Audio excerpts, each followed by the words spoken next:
You've probably heard a lot of talk in Washington and in the media about the deadlines that we're facing on jobs and taxes and investment.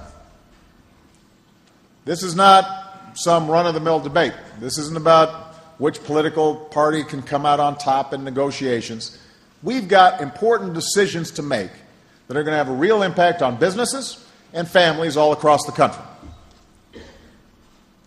Our ultimate goal, our long-term goal, is to get our long-term deficit under control in a way that is balanced and is fair. That'd be good for businesses, for our economy, for future generations.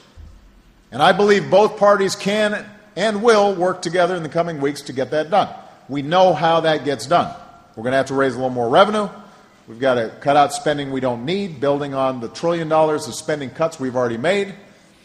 And if we combine those two things, we can create a path where America's paying its bills while still being able to make investments in the things we need to grow, like education and infrastructure.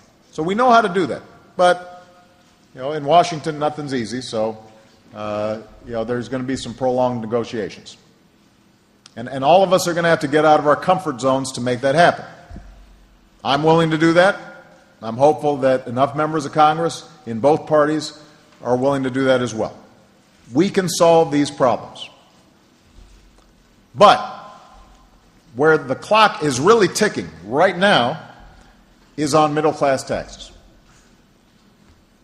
At the end of the year, middle-class taxes that are currently in place are set to expire. Middle-class tax cuts that are currently in place are set to expire.